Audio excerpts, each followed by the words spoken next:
여러분 안녕하십니까? 김영권 집사님 감사합니다. 왜냐하면 무당이 말씀 앞에는 얼마나 두렵고 떨리는지 그런데 예, 감사합니다. 항상 말씀 앞에는 언제나 얼마나 두렵고 떨리는지 그런데 우리 김무원 집사님이 시편 23편에 찬미를 불러줘서 얼마나 저 마음에 위로와 안위가 되는지 감사드립니다. 항상 두렵고 떨리면 이 말씀이 앞에서는 참 작아지는 저 모습을 보면서 하나님께서 이 말씀을 또 인도해 주시리라 또 그렇게 믿고 또 의지하고 말씀을 준비하겠습니다. 오늘 원래는 김수환 장로님 오늘 시간이신데 또 저 뭐 일을 좀 하셔서 몸살을 나셔서 저하고 순서를 바꾼 것 같습니다. 오늘은 처음 사랑을 회복하라는 말씀으로 계시록 2장 1절에서 7절 있는 말씀으로 같이 은혜 받는 시간 갖도록 그렇게 하겠습니다. 우리 에베소 교회 다 같이 읽도록 할까요? 시작. 에베소 교회의 사제에게 편지하라.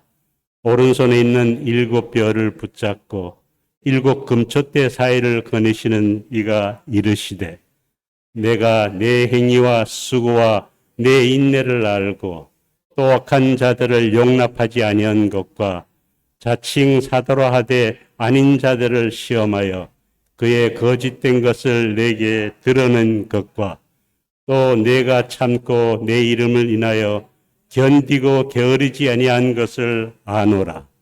그러나 너를 책망할 것이 있나니 너의 처음 사랑을 버렸느니라.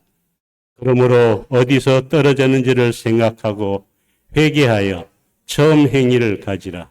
만일 그러하지 아니하고 회개하지 아니하면 내가 네게 가서 내 촛대를 그 자리에서 옮기우리라. 오직 내게 이것이 있으니 내가 니골라 당의 행위를 미워하는도다. 나도 이것을 미워하노라. 귀 있는 자는 성령이 교회들에게 하시는 말씀을 들을지어다. 이기는 그에게는 내가 하나님의 낙원에 있는 생명나무의 열매를 주어 먹게 하리라. 요한은요, 반모섬에서 성령의 감동이 되어서 예수님의 환상을 보았습니다. 예수님은 환상으로 이 박해받는 이 성도들을 위로하셨습니다. 요한도 마찬가지죠. 요한도 이 황제의 이 핍박을 위해서 이 반모섬에 기양을 와 있었습니다. 그리고 예수님은 자신의 교회와 함께 하시면서 교회를 돌보며 지키신다는 사실을 요한을 통해서 보여주셨다는 것입니다. 그러나 요한은 사실 하나님의 계시와 환상을 보면서 두려웠다는 것입니다. 왜인가 하면요, 거룩하지 못한 죄인이 거룩하신 예수님에게 나타나는 하나님의 영광을 그 상상할 수 없는 그런 광이 찬란한 그 아름다운 하늘의 모습들을, 그 영광의 모습들을 사도 요한이 그 밤모섬에서 보았기 때문에, 그렇기 때문에 예수님의 발 앞에 엎드려 죽은 자 같이 될 수밖에 없었다는 것입니다. 그러자 예수님은 자신의 오른손을 요한에게 얹으시며 말씀하시기를 두려워하지 말라고 그렇게 요한을 위로해 주셨습니다. 그런 후에 예수님은 요한에게 그가 해야 할 사명이 있음을 다시 한번 깨우쳐 주셨다는 것입니다. 우리 다 같이 읽을까요? 그러므로 시작. 그러므로 내가 본 것과 지금 있는 일과 장차 될 일을 기록하라. 요한은 그가 본 것과 지금 있는 일과 장차 될 일을 기록해야 하였다는 것입니다. 요한은 반모섬에서 요한계시록을 기록할 당시에 소아시아에 있는 7교회의 현재 상황을 그대로 계시를 통해서 기록을 하였습니다. 저기 반모섬 앞에 에베소가 있는데요. 사실 이 에베소에는 사도 요한도 거기에 이제 나중에도 말씀드리겠습니다만은 이 AD 서기 70년에 이 로마가 멸망하기 직전에 이 에베소로 예수님의 어머니와 함께 에베소에 와서 살던 곳이었습니다. 그래서 여기에 보면 일곱 교회는 여기 보면 시계 방향처럼 에베소, 서머나, 보가모, 두아디라, 사대, 빌라델피아 이렇게 라오디게아까지 일곱 교회가 시계바늘처럼 이렇게 있던 교회였다는 것입니다. 그런데요, 또한 이 일곱 교회는 이 교회사, 그러니까 예수님이 부활 승천하신 이후부터 앞으로 이 세상에 일어날 일들, 그리고 또 이 예수님 재림 때까지의 교회사를 차에 들어 등장했던 교회 유형들을, 물론 에베소서, 서머나, 보가모가 다 그 당시에 그 형편도 예수님께서 이 사도 요한을 통해서 계시를 주셨지만, 더 나아가서 항상 여러분 예언은 이중적이거든요. 예수님의 예언은 하나님이 항상 이중적입니다. 그렇기 때문에 뭔가 더 나아가서 이 교회사를, 앞으로 이 교회가 어떻게 핍박을 받고 또 어떻게 나태해지고 또 그리고 또 조롱을 당하고 또 천여년 동안의 종교 암흑 시대가 되고 이런 것들. 그러고 난 다음에 뭡니까? 하나님의 또 뭡니까? 여러분 잘 아시는 이런 뭡니까? 그런 예수님에 대해 사단의 그 해가 또 이렇게 나타나는 그런 것들을 자세하게 기록한 것들이란 것입니다. 그렇기 때문에 저기 보면 서기 31년부터 100년까지는 초기 교회 시대를 에베소 교회가 같이 이렇게 해놨고요. 그 다음에 서머나가 박해 시대가 있었고요. 그 다음에 세속화 시대가 버가마가 있었고요. 그 다음에 두아디라가 아까 말한 종교 암흑 시대가 있었고요. 사대는 종교 개혁, 이런 식으로 해서 이 하나님께서 교회사를 그래서 이렇게 시대마다 하나님께서 이렇게 암흑 시대를 하나님께서 학자들을 분류했다는 것입니다. 이것은 제가 설교 준비를 하다 보니까 이 지금 이게 초기 교회 시대, 박해 시대, 세속화 시대, 요 시대는 우리 재림교회뿐만 아니라 일반 장감리 교회에서도 목회자들이, 신학자들이 거의 같이 이렇게, 물론 뭐 이렇게 조금 다르기는 하지만 이 뭐 교회사적으로 이렇게 이중적으로 예언을 해놨다 하는 것을 제가 설교 준비를 하면서 제가 알 수가 있었다는 것입니다. 그만큼 요한계시록에서 언급하는 일곱 교회는 전체 교회사를 아우를 정도로 다양한 특성들을 가지고 있었다는 것입니다. 일곱 교회 편지를 쓰는 사도 요한은요, 예수님이 돌아가실 때 십자가에서 뭐라 그래요? 어머니를 부탁했어요. 예수님이 보라 내 어머니다라고 얘기했습니다. 요한복음 19장 27절이죠. 우리 다 같이 읽을까요? 시작. 또 그 제자에게 이르시되 보라 내 어머니라 하신대 그때부터 그 제자가 자기 집에 모시니라 나왔습니다. 그래서 요한은 예수님의 어머니를 마리아를 자기 집으로 가서 모셨습니다. 아까 말했던 서기 70년에 예루살렘 멸망이 있기 전에 요한은 어머니 마리아를 모시고 이주에서 살았던 지역이 바로 에베소였다는 것입니다. 출애굽기 20장 12절에 보면요, 내 부모를 공경하라. 그리하면 내 하나님 여호와가 내게 준 땅에서 내 생명이 길리라 나와 있어요. 여러분 알다시피 12제자 중에서 다 순교를 당했어요. 다 목배임을 당하거나 또 뭐 다 이렇게 순교를 당했는데 오직 이렇게 거의 뭡니까? 일생을 거의 살았는 사람이 누군가 하면 사도 요한입니다. 여러분 사도 요한을 하나님께서 어떻게 그렇게 특별히 연장시켜 줬을까요? 예수님께서 누구를 돌보더라고요? 어머니를 돌보더라고요. 그래서 사도 요한을 이렇게 하나님께서 생명을 연장시켜 주셨다는 것입니다. 요한은요, 예수님의 어머니 마리아를 자기 어머니처럼 한 이 학자들에 의하면 한 40년 정도 이렇게 어머니를 모셨다는 것입니다. 극진히 모셨다는 것입니다. 예수님이 그래서 뭔가 하면 요한이 끓는 기름 가마 속에 이렇게 던져졌잖아요. 그런데도 어떻게 해요? 하나님께서 풀무불에서 보존하신 것처럼 당신의 충실한 종의 생명을 보존하셨다는 것입니다. 제가 그러면서 이걸 보면서 우리가 부모에게 부모에게 효도하면 뭘 받는다? 하나님께서 말씀한 내 생명의 진리라는 말씀이 진리구나. 이렇게 내 생애 전체를 부모를 공경하고 내 부모를 공경하면 어떻게 돼요? 이렇게 하나님께서 뭡니까? 이 생명이 길도록 또 그래야 하나님께서 보상을 하시는 거다 하는 것을 알 수가 있었다는 것입니다. 사도 요한은요, 다른 사도들이 다 순교하고 난 후에 마지막까지 살아남았어요. 우리 잘 아시는 기독교의 기초 신약을 완성했고요. 그리고 그 위에 보편적인 기독교 사상을 설파했던 사도였다 하는 것입니다. 여러분 얼마나 위대합니까? 그래서 여러분 그 예수님의 어머니를 모셨지 40년 동안 모신 것도 그거 하지만 뭡니까?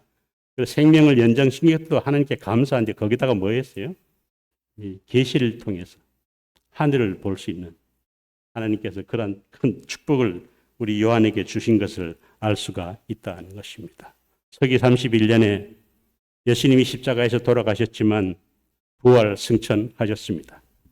그래서 이 50일이 지나자 오순절 성령의 강림이 있었습니다. 교회가 뜨거운 성령의 부흥으로 하루에 3,000명씩 침례받는 일들이 있었다는 것입니다. 그리고 100년이 되자 사도들이 하나씩 순교당하기 시작하였다는 것입니다. 그 시대가 바로 사도 시대였다 하는 것입니다. 그런데 이 시대의 복음이 놀랍게도 역병처럼 전염병처럼 순식간에 이 복음이 로마 전 지역을 퍼져나갔고요.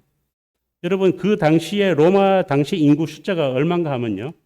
약 5천만 명 정도가 이 로마 전체에 5천만 명 정도 역사학자들에 의하면 5천만 명 정도가 그날 인구 숫자인데 놀랍게도요.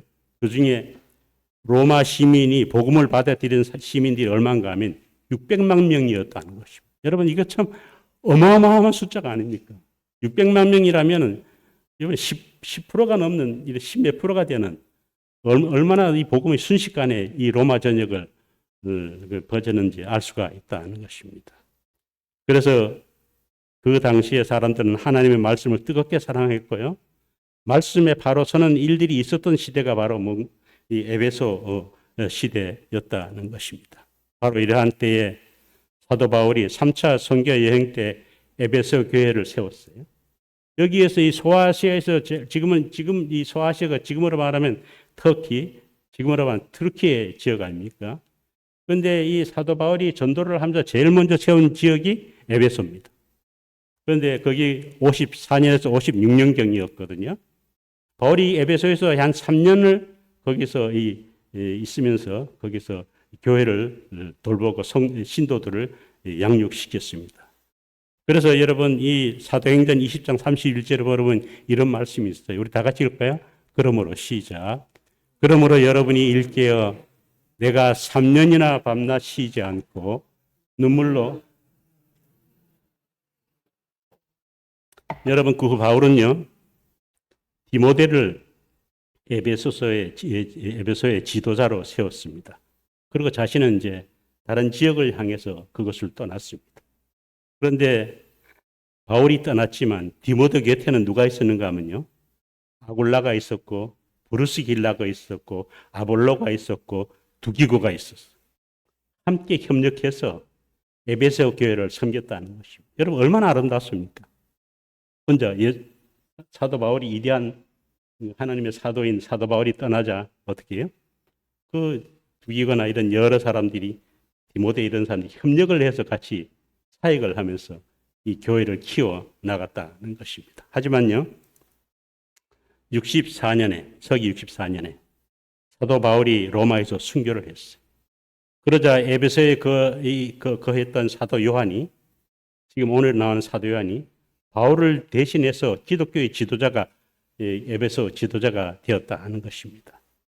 사도 요한은요, 이렇게 노년이지만 늙은 몸이었지만 버가모 교회와 서머나 교회를 선교를 하다가 로마로 끌려가서 로마 황제 도미티아누스에게 고문을 당했고요. 그런 다음에 반모섬으로 유배를 당했지만 그곳에서 영광스럽게 뭡니까? 오히려 뭐가요? 화가 복이 되는 하늘을 바라보는 계시록을 기록하게 되었다는 것입니다. 그렇다면 하나님께서는 에베소 교회에 어떤 칭찬과 책망을 하셨는가? 우리 다 같이 읽을까요? 에베소 시작. 에베소 교회의 사제에게 편지하라. 오른손에 있는 7 별을 붙잡고 7 금촛대 사이에 거니시는 이가 이르시되 내가 내 행위와 수고와 내 인내를 알고 또 악한 자들을 용납하지 아니한 것과 자칭 사도라 하되 아닌 자들을 시험하여 그의 거짓된 것을 내게 드러내었도다 였습니다.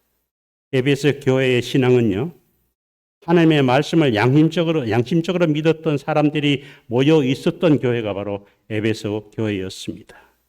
내 고집과 내 편견보다 하나님 말씀 앞에 어린아이와 같은 심령으로 서 있던 그런 교회를 예수님이 에베소 교회를 칭찬하셨다는 것입니다. 자칭 사도라 하되 아닌 자들을 시험하여 그의 거짓된 것을 내가 드러내었도다라고 이야기했습니다. 에베소 성도들은요, 어떻게 거짓 사도들의 말을 분별할 수 있었을까요? 그것은 사도행전 17장 11절의 말씀처럼 우리 다 같이 읽을까요? 시작. 베레아 사람들은 간절한 마음으로 말씀을 받고 이것이 그러한가 하여 날마다 성경을 상고했다는 것입니다. 여기 날마다 성경을 상고했다 이 말은 뭡니까? 아침 저녁으로 말씀을 받다 이 말씀이 그것도 되지만 더 넓은 의미에서 상고했다는 이 말은 이 말씀이 이 말씀을 날마다 성경을 비교 대조해서 검증했다는 것입니다. 이 말씀이 맞는 말씀인가? 이 말씀이 정말 이렇게 하나님의 말씀인가? 참 진리인가? 이렇게 날마다 비교하면서 검증했다는 것입니다. 성경 말씀을 구약과 신약을 대조하면서 연구해서 바울을 비롯한 누구든지 뭡니까? 연구한 끝에 누구든지 강론할 수 있었다는 것입니다. 여러분, 왜 그렇게 이 에베소 성도들이 그렇게 성경을 연구하고 대조하고 연구했을까? 공부했을까요? 마지막 때 거짓 사도들이 교회를 혼탁하게 할 것을 알았기 때문에 그때를 대비해서 성경을 성경대로 읽을 수 있는 믿음을 성장시켰다는 것입니다. 예수님은 그런 신앙을 칭찬하셨습니다. 그리고 마침내 발견한 진리에 순종을 했다는 것입니다. 이것이 중요하다는 것입니다. 우리 다 같이 읽을까요? 계시록 2장 3절 시작. 또 내가 참고 내 이름을 위하여 견디고 게으르지 아니한 것을 내가 아노라. 여러분, 내 이름을 위하여 견뎠다는 말은 예수님의 이름을 높이기 위해서 살았다는 것입니다. 무슨 일을 했을 때 예수님의 이름을 높이는 사람, 무슨 일이 있을 때마다 예수님을 찬양하는 사람, 그런 사람은 어떻게 해요? 나는 점점 작아지고 예수님은 어떻게 해요? 점점점 크게 이렇게 올렸다는 것입니다. 여러분, 산을 우리가 멀리서 보면 우리 집사님이 제가 그전에 등산이라 한번 가면 뭔 얘기 자주 하는가 하면 우린 아직 집이 없으니까 우리 집사님이 그래서 그런지 몰라도 와, 저 아파트 봐라. 내 손가락 안에 다 들어있다. 우리 집사람. 내 손가락 아파트가 몇 채 들어있는지 모른다. 우리 집사람이 그렇게 산에 올라가면 그런 얘기를 자주 했어요. 여러분, 산은 멀리서 보면 손으로 가릴 정도로 작습니다. 그런데 가까이 가면 어떻게 해요? 갈수록 어떻게 산은 점점 커진다는 것입니다. 십자가도 그렇습니다. 멀리 있으면 엄지 손가락 하나로 십자가를 가릴 수가 있습니다. 그러나 그럼 어떻게 돼요? 멀리 있으면 십자가는 손가락 이걸 엄지손가락 하나로 십자가 전체를 가릴 수가 있어요. 그러면 누가 커져요? 그러면 예수님이 커지는 게 아니고 내 자신이 커집니다. 그러나 우리가 십자가로 가까이 가면 갈수록 어떻게 해요? 예수님은 커지고 나는 작아진다는 것입니다. 그렇기 때문에 우리는 하나님을 우리가 매일 간절히 찾으면 하나님께서 우리를 응답해 주시고 만나 주신다는 것을 우리에게 주는 좋은 말씀이라는 것입니다. 그런데 그때 에베소 교회에 니골라라는 이 당이 생겼어요.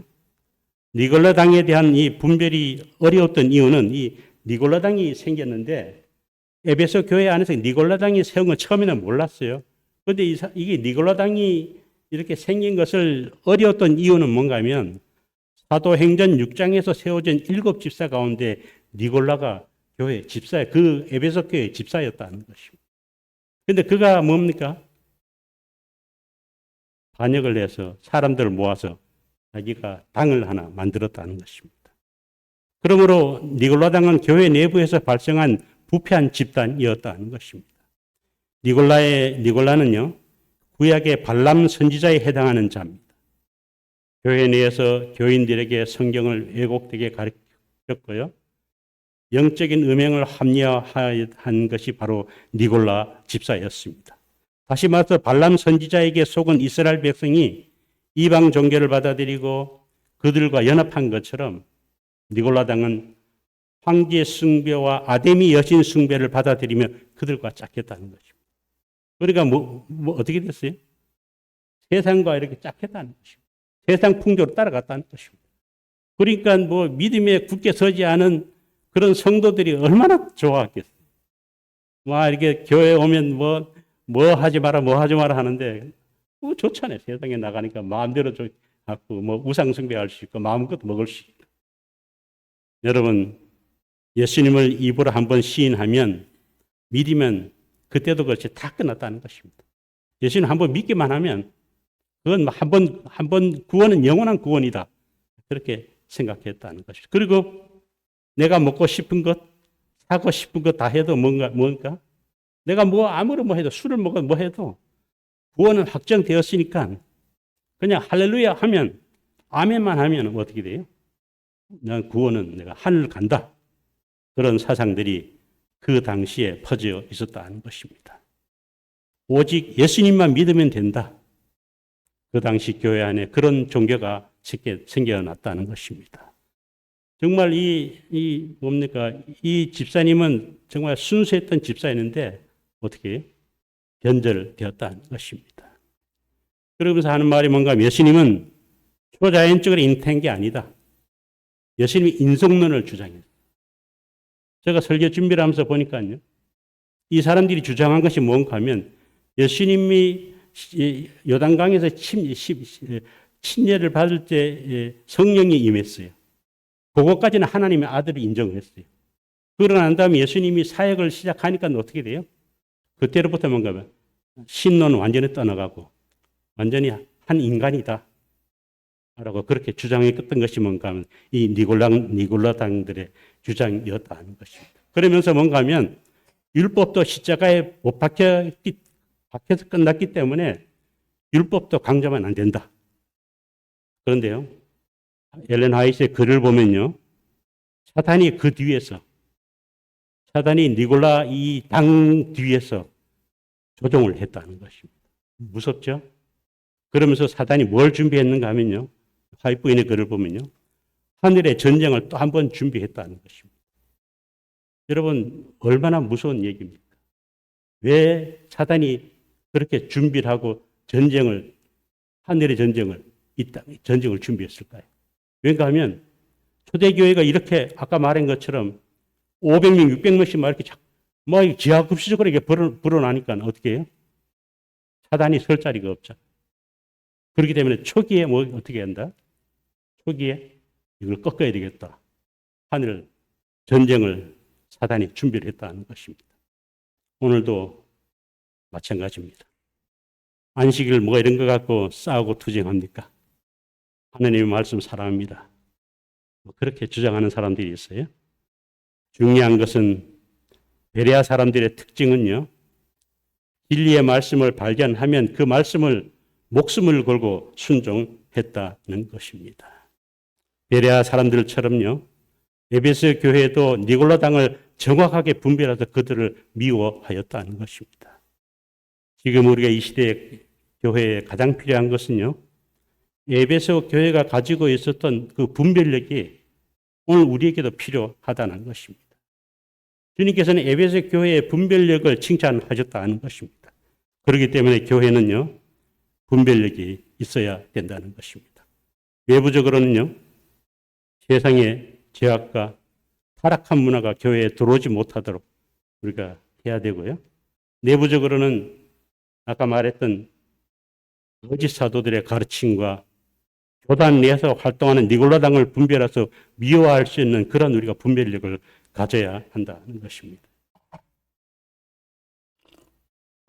우리 집사람, 저 조카가 여기 원주에 살고 있는데요. 이 조카 부부가 신천지에 이렇게 빠졌어요.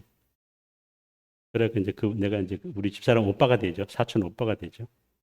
그래서 제가 얼마 전에도 만났더니 저한테 형님이라 그러는데 막 이 형님 화가 나갖고 막 신천지에 빠져갖고요. 명절 때도 안 온다는 거예요. 잘 안 온다는 거예요. 거의 안 온다는 거예요. 그거 완전히 빠져갖고. 그래서 이 형님이 막 분을 못 참아갖고 막 그래 하시더라고요. 여러분, 우리 교단에서 나간 박명호 그분이 있죠.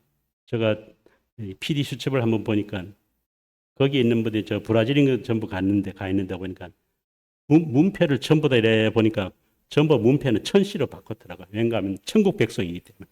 그래서 천명호, 천철수 이렇게 전부 천씨로 바꿨어요. 여러분, 하나님의 교회도 우리 교단에서 나갔잖아요. 그거는 이제 아버지 하나님이 장길주가 아버지 하나님인데 이제 어머니 하나님 그 부인이 이제 어머니 하나님으로 이제 됐어요. 여러분 참 나는 요새 이 세상 사람들이요. 얼마나 여러분 참 어리석은지 똑똑한 것 같지만 헛똑똑이들이 대학을 나오고 하지만 헛똑똑이들이 얼마나 많은지 세상에 아니 어머니 하나님이 말도 안 되는 소리. 근데 그 숫자가요. 우리 교단 숫자하고 같아요. 그 숫자. 어머니 하나님. 여러분 제가 어느 장로님하고 얘기를 했더니 우리 교단 안에 우리 어디는 교과도 인간이 만들어도 안 가르친다 그래요. 요 부근에서 그런다. 어느 교회에서 그런다 그래요. 교과도. 여러분 우리가 정말 분별할 수 있어야 된다는 것입니다. 그렇지 않으면 우리가 교회는 거짓 복음에 속아서 하나님의 진노를 우리가 피할 길이 없다는 것을 우리가 명심해야 한다는 것입니다. 우리 계시록 2장 4절 다 같이 읽을까요? 그러나 시작. 그러나 너는 책망할 것이 있나니 너의 처음 사랑을 버렸느니라. 예전 성경에는 뭐라 나왔는가 하면 첫사랑이라고 나왔어요. 첫사랑. 예수님은 에베소 교회를 책망하면서 첫사랑이 식었다고 하였습니다. 우리는 교회가 처음 사랑에 식는 경고에 대해서 우리는 매우 심각하게 우리는 고민해야 합니다. 만왕의 왕이시고 만유의 주이시고 교회의 머리가 되시는 예수 그리스도께서 에베소 교회에 하신 무서운 경고를 우리는 기억하고 잊지 말면서 살아야 한다는 것입니다. 이 경고가 다른 경고보다 훨씬 심각한 것은요. 바로 교회가 처음 사랑을 잃으면 뭐가 돼요? 처음 사랑을 잃으면 죽은 교회가 될 수밖에 없다는 것입니다. 다시 말해서 처음 사랑을 잃은 교회는 예수님께서는 어떻게 해요? 내가 너희를 도무지 알지 못한다 하고 하나님께서는 결국에는 뭡니까? 버리실 수밖에 없다는 것입니다. 우리 계시록 2장 5절 다 같이 읽을까요? 시작. 그러므로 어디서 떨어졌는지를 생각하고 회개하여 처음 행위를 가지라. 만일 그러하지 아니하고 회개하지 아니하면 내가 네게 가서 네 첩들을 그 자리에서 옮기리라. 여러분, 우리가 무슨 하나님의 말씀 중에서 가장 두렵고 떨리는 말씀이 무슨 말씀인지 아십니까? 내 촛대를 내게서 옮긴다는 것입니다. 촛대는 교회를 상징하잖아요. 촛대는 더 좁은 의미에서는 나 개인, 우리 모든 성도 하나를 상징하잖아요. 여러분, 촛대를 그 자리에서 옮긴다는 것은 성령의 역사를 옮기겠다는 얘기입니다. 다시 말해서 촛대를 옮긴다는 것, 그 자리에서 옮긴다는 것은 성령의 역사를 너와 함께 하지 않겠다는 것입니다. 예수 그리스도의 성령이 떠나신다는 그러한 뜻이 포함되었다는 것입니다. 여러분, 성령이 떠나면요, 거듭남의 역사도 없고요, 복음의 능력도 없는 그런 교회가 된다는 정말 서글픈 그러한 말씀이라는 것입니다. 그렇게 되면 교회에서 뭐가 사라져요? 이 생명이라는 그런 것들이 사라질 수밖에 없다는 것입니다. 거룩한 영광과 하늘의 영광이 그 교회를 떠나면 그 교회는 우리가 몸은 와 있지만 대단히 미안한 얘기지만 가짜 교회가 될 수가 있다는 것입니다.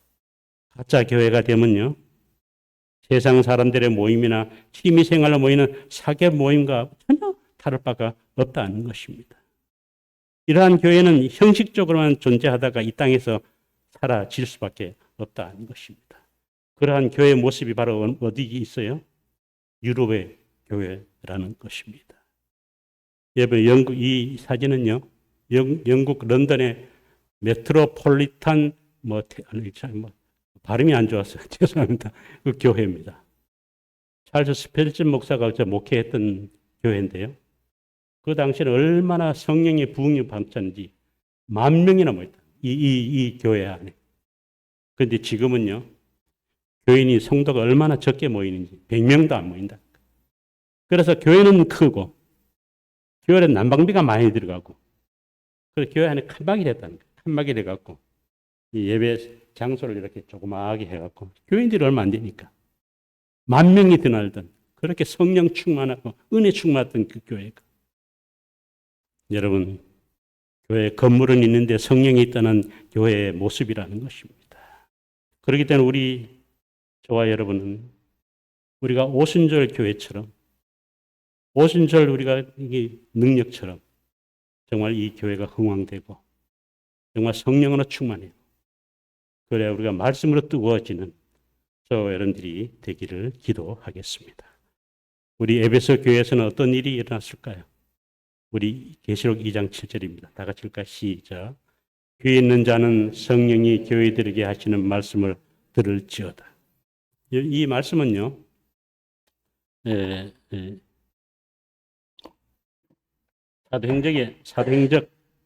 사도행적에는 말씀인데, 사도행적 1세기 교회에 나오는 말씀인데요.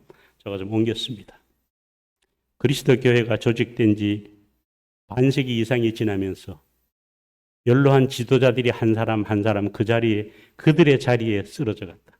한마디로 말해서 세월이 지나니까 어떻게 돼요? 에베소의 연로한 장로님들이 하나씩 이렇게 돌아가셨다는 것입니다. 초대교회를 세운 12 제자들과 사도들의 짐을 넘겨 받아야 할 젊은 사역자들 중 어떤 사람들은 반복되는 진리의 실증을 느끼게 되었다. 그 당시에 그렇다는 것입니다. 그리고 그들은 그 젊은 사역자들은 옛 신앙을 싫어하게 되었고 신기하게 놀라운 것들을 추구했으며 많은 사람들의 마음을 만족시키는 교리를 찾으려고 하였다. 마지막으로요. 그들은 복음의 근본 원칙에 일치되지 않는 새로운 형태의 교리를 도입하고자 했다. 사도행적에 있는 말씀. 여러분, 이 말씀이 그 당시에 이 에베소 교회의 그 당시의 말씀과 오늘날과 비슷하나요? 그런데 예수님이 남겨주신 재림의 약속이 있잖아요. 다 같이 읽을까요? 시작. 너를 위하여 처소를 마련하면 내가 다시 와서 너희를 내게로 영접하여 나 있는 곳에 너희도 있게 하리라. 이 있게 하리 이 말씀을 에베소 교회 원로 장로들이 젊은 집사들에게 얘기를 했어요. 그랬더니 젊은 장로 집사들이 뭐라고 얘기하는 거냐면, 아이고 장로님, 그거는 50년 전 옛날 얘기고 시대가 변했는데 하면서 막 귀를 틀어막고 구태의연한 예전 복음으로 그렇게 젊은 장로들이 집사들이 취급하였다는 것입니다. 지금 시대가 50년이 지났습니다. 이제 우리는 새로운 활력을 찾을 수 있는 새로운 교회로는 탈바꿈해야 됩니다. 여러분, 회개하고 좁은 길로 가야 한다는 호소는 듣고 싶지 않았다는 것입니다. 젊은 장로들은 더 이상 핍박받는 교회가 싫어졌습니다. 그리고 젊은 장로들 집사들은 가난하게 되는 것도 싫었습니다. 그래도 새롭고 신기하고 놀라운 복음을 찾기 시작하였으며 옛 신앙을 버리고 새로운 길을 찾아 떠나기 시작했다는 것입니다. 그런데요, 처음 사랑을 잃어버린 에베소 교회에게 하나님께서는 에베소서의 그 말씀을 통해서 놀라운 것을 발견하게 하였습니다. 그 놀라운 것이 발견한 것이 뭔가 하면요, 그리스도 안에서. 그 다음에 뭔가 하면요, 주 안에서, 예수님 안에서. 왜 이 말씀이 에베소에 이렇게 많은 주 안에서, 예수님 안에서, 그리스도 안에서란 말을 이렇게 사도 바울이 이렇게 하나님께서 그렇게 입력을 하게 하셨을까요? 왜인가 하면 에베소 교회가 떠날 것을 알았기 때문에, 에베소 교회가 세상을 향해 갈 것을 알았기 때문에 하나님께서 주 안에 있어야 된다는 것을 얘기했다는 것입니다. 놀랍게도 계속 반복되는 단어가 그리스도 안에서, 주 안에서, 예수님 안에서였습니다. 하나님은 에베소 성도들이 이 말씀으로 그리스도 안에서, 예수님 안에서 위로와 용기를 얻기를 바랬다는 것입니다. 오늘날 우리도 마찬가지입니다. 우리가 은혜로 그리스도 안에서 복음을 듣고 진리를 발견했을 때 얼마나 기뻐하고 즐거워했습니까? 여러분, 제가 쌍용에 있으면서 우리 집사람하고 제가 사기를 쳐갖고 제가 교회 다닌다가 결혼을 해갖고 교회는 공사하고 막걸리집에서 친구들 그날이 잊어버리지 않습니다. 12월 20 하여튼 크리스마스 가까웠는데 한참 친구하고 이렇게 막걸리를 한참 이만큼 있는데 우리 집사람이 문을 열고 들어와요. 그래서 혜진 아빠, 오늘 당신 시간이야. 이 사람 내 교회도 나가지도 않는데 왜 이렇게 하는 말이 연말 기도주일인데 오늘 당신이 순서야. 그래. 나는 이 아닌 밤중에 날벼락이잖아요. 세상에 나 교회도 안 나가는데. 그래서 가야 된다 그런 거예요.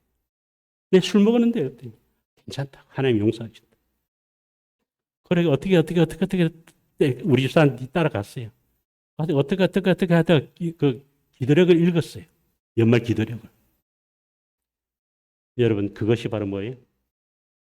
이게 하나님 안에서 주님이 나를 이끄시는,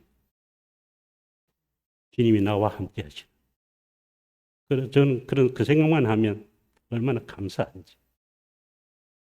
여러분, 오늘날도 예수님은 우리를 그리스도 안에서 복음을 듣고 진리를 깨닫을 때 우리는 얼마나 기뻐하고 우리는 즐거워했습니까?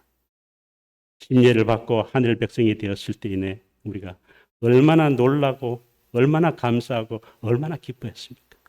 저는 집사 안수받을 때도 울었고요. 장로 안수받을 때는 더 울었고요. 뭔가 하면 내 같은 사람 하나님께서 이렇게 하늘 백성이 되게 해준 것 감사했습니다. 여러분, 우리가 그렇잖아요. 우리가 그때 그리스도 안에서 복음을 듣고 진리를 깨닫을 때 우리는 얼마나 기뻐하고 즐거워했습니까? 그리고 침례를 받고 난 다음에 하늘 백성이 되었을 때 얼마나 감사하고 기뻐했습니까? 집사 안수 받던 날, 장로 안수 받던 날 얼마나 헌신을 다짐하며 감격의 눈물을 우리가 흘렸습니까? 우리가 그때 부른 찬미, 그때 들었던 설교, 그때 결심했던 헌신의 마음은 우리가 지금 어디에 있는가? 어디로 갔는가? 그렇게도 단순했던 신앙이, 그렇게도 순수하고 때묻지 않았던 그 신앙이, 그 열심이 어디로 갔는가? 우리 역시 그리스도 안에서, 주 안에서 다시 한번 우리는 헌신의 시간을 가져야 한다는 것입니다. 다시 말씀합니다. 교회에 있는 자는 성령이 교회에 들어게 하시는 말씀을 들을지어다. 여러분, 어떤 사람들이 교회에 있는 사람들일까요? 말씀을 양심의 소리에 비추어서 말씀을 들을 때 순종하는 사람이 교회에 있는 사람입니다. 다시 한번 눈물로 회복하고 하나님께 나아가는 사람, 이 사람이 교회에 있는 사람입니다. 지금 우리가 연약한 이 재림교회지만 마치 바람 앞에 촛불처럼 아슬아슬한 우리 교회가 재림교회 같지만 우리 재림교회는 분명히 절대로 꺼지지 않는 것 중에 하나가 뭔지 아십니까? 바로 우리에게는 지금 제가 오늘 말씀하는 우리에겐 그 어느 교파에도 범접할 수 없는 우리에겐 다니엘서와 요한계시록이 있기 때문입니다. 여러분 요한계시록을 다른 타교파 설교하고 비교해 보십시오. 어디까지 같은지 아십니까? 요한계시록 공부하다 보면 이 7개까지 딱 그건 거의 같습니다. 우리 재림교회하고 같습니다. 그 다음부터는요. 4장부터는 그냥 다른 길로 그거는 그게 없습니다. 장로교에서 하는 것들은 보면 한 교리가 없어요. 우리 재림교회는요. 어디 있든지 그분이 미국에 있든지 어디 있든지 한 교리로 요한계시록 다니엘도 마찬가지입니다.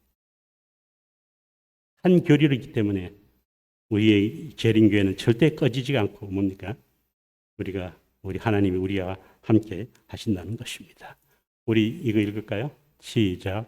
이기는 그에게는 내가 하나님의 나고에 있는 생명나무의 열매를 주어 먹게 하리라. 오늘 말씀을 마치면서요. 마지막으로 보여드리는 이 그림은 이 파수꾼이 지금 나팔을 불고 있습니다.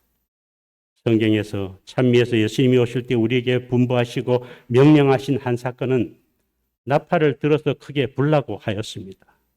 우리 사랑하는 문막 성도 여러분, 나팔을 부시겠습니까? 우리에게 분부하신 나팔을 부시기 바랍니다. 그래서 이 교회가 처음 사랑에 회복될 수 있도록 하나님의 성령이 임재하는 자리가 될 수 있도록 예수님의 음성을 들을 수 있는 귀 있는 성도가 될 수 있도록 그리하여 이기는 자에게 주시는 생명의 열매를 먹게 되는 귀한 우리 문막 성도들이 되길 바라면서 말씀을 마치겠습니다.